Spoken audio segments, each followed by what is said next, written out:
Vamos a partir con Nicole tocando el tema que a mí me llamó mucho la atención, no me quedé en estado de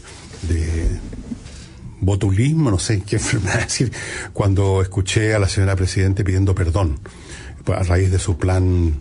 Se llama se acuerda de él ya, Plan de Desarrollo Integral de la Macrorregión de la Araucanía. Sí, perdón, dijo. Y yo me pregunté lo que quizás se han preguntado usted, ¿perdón de quién y perdón a quién? ¿Perdón de qué, además? ¿A quién le está pidiendo perdón? Yo me imaginé en primera instancia que le estaba pidiendo perdón, a quién hay que pedirle perdón, si llegado el caso, que son a las actuales, hoy, personas vivas, víctimas, o familiares de personas asesinadas, víctimas de la violencia del grupo de la CAM. Yo pensé que le estaba pidiendo perdón a los agricultores que han perdido las inversiones de toda su vida, que le estaba pidiendo perdón a personas que viven ahí y no saben cuándo los van a asaltar, si aún no los han asaltado, que le estaba pidiendo perdón a la familia Luxinger, que le estaba pidiendo perdón a los brigadistas que murieron quemados en un incendio intencional, que le estaba pidiendo perdón a los familiares de carabineros que han muerto. No le estaba pidiendo perdón a esas personas. Le estaba, cuando más creo que ofreció una indemnización, que viene siendo como que el día de mañana el ministro del Interior, a propósito de la delincuencia en las poblaciones, le pidiera perdón a los narcotraficantes y le ofreciera indemnización a las víctimas de los baleos que protagonizan los narcotraficantes cuando celebran una boda o un funeral. ¿A quién le está pidiendo perdón?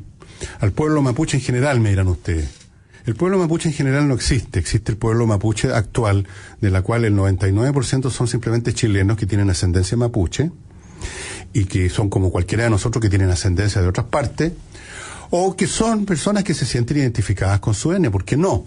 Pero que tampoco forman parte de la CAM y que al revés son las primeras víctimas de la CAM, porque vaya usted a mostrar poco interés en la CAM e inmediatamente entra en la lista de los posibles traidores, a gente a la cual se cometen amenazas y se llevan a cabo venganza, porque eso ha ocurrido.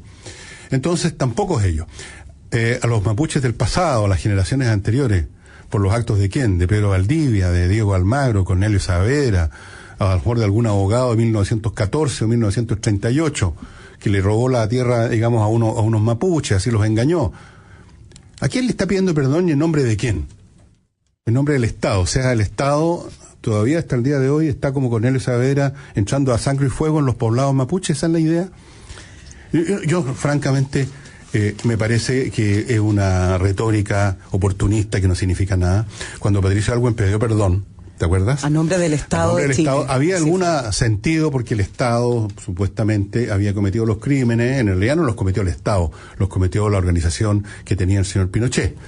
Pero todavía había espacio para decir, pide perdón, y además aquí teníamos otro tipo de víctimas que estaban en un número inmenso y había otra situación. Pero este perdón me parece un poquito trasnochado, me parece un poquito atrasado llegado el caso. Los crímenes que efectivamente se han cometido con el pueblo mapuche se cometieron hace un par de siglos atrás, 3 o 4 o 5 siglos atrás, y los crímenes actuales que se pueden haber cometido ayer, por ejemplo, con alguna maniobra legal para robarte la tierra, o porque te engañó ¿cómo le llaman a los chilenos? Bueno, no sé. Pero eso no es como para pedir perdón al Estado, eso es simplemente para hacer una acción legal. Entonces, no entiendo nada. Y vuelvo a repetir que me parece extraña esta figura de que ahora a las víctimas de asalto no se les promete perseguir a los hechores, sino que se les indemniza. En otras palabras, usted el día de mañana, si le roban el auto acá en Santiago, o le entran a su casa, no pida a la policía que capture a los hechores, que los castigue y los sancione, sino que vaya a algún lado a pedir una indemnización, pues. Si esa es la nueva manera ahora de hacer justicia en Chile. Hay dos cosas centrales que demandan la comunidad mapuche, y tiene que ver con las demandas territoriales, es decir, que les vuelvan a entregar lo que ellos consideran que son sus territorios, y el reconocimiento constitucional. Eso es lo que dice la CAM, ¿no? Eso es lo que dice la CAM, por lo menos, y son los que producen la violencia, porque hay una comunidad grande mapuche que no produce la violencia. Y fíjate que para abordar estas dos cosas le voy a dar lo que planteó la presidenta el día viernes. Para abordar el tema territorial va a crear un comité interministerial. Se supone que eso ya está estudiado con todos los comités. Me encantan los comités. Bueno, el comité interministerial, que va a estar encabezado por el ministro de Desarrollo Social, Marcos Barraza, va a tener que hacer un catastro de las tierras y de las aguas, y va a tener que, en el fondo, abordar este tema que se supone que en el anuncio que hizo el viernes debería haber estado. Y dos, con respecto al reconocimiento constitucional que quieren los grupos de mapuches, tiene que ir en la reforma constitucional, algo que tampoco se va a ver en lo concreto durante este gobierno. Por ende, las dos grandes demandas, que son las que producen las grandes divergencias, porque lo otro que tiene que ver con utilizar el idioma mapuche y otras cosas, son arreglos cosméticos que hacen bien, sí, que les gusta, pero que no solucionan el problema de fondo. Es un absurdo. ¿Qué es eso de reconocer constitucionalmente un pueblo? Es como que fuera necesario reconocer constitucionalmente a los franceses. O existe un pueblo o no existe. Y existe un pueblo cuando tiene un cierto grado de uso masivo de un lenguaje, cosa que no ocurre. Cuando tiene una cultura, una historia cultural, cosa que no ocurre. O sea, hay un lenguaje mapuche, pero lo hablan muy pocos mapuche. Hay algunos elementos de costumbres, valores o cultura mapuche, pero también son de muy poca intensidad en su uso o en su presencia. Entonces es una cosa bastante artificiosa, como son por lo demás casi todos los nacionalismos, que artificiosamente pretenden crear algo que no existía antes. Y yo puedo poner ejemplos del Medio Oriente, ahora, pero no los voy a poner para que no se enoje nadie.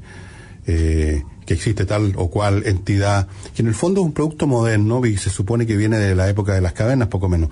Son construcciones artificiosas, políticas, y en el caso nuestro, el solo hecho de conceder, incluso con ese artefacto absolutamente inoperante que son los comités de la señora Bachelet, pero el solo hecho de conceder, aunque sea verbalmente, de que hay un tema territorial, o sea, no de tierra, sino que territorial, es ya decirle a la CAM, tienen ustedes razón, son una entidad de verdad y no un grupo de tipos armados, y por lo tanto tienen derecho, fíjate tú hasta dónde se llega, tienen derecho a un Estado dentro del Estado, porque de eso se trata, estimado amigo, hacer un catastro, fíjense la frase, hacer un catastro de aguas y tierra.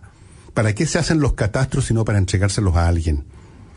Y en este caso no a una persona que compró una tierra, que es una cosa muy distinta. Si yo me compro una tierra, no me estoy comprando un territorio, no me estoy comprando una legislación especial, no me estoy comprando un idioma especial, me estoy comprando simplemente un pedazo de tierra dentro del Estado chileno y sujeto a las leyes del Estado chileno.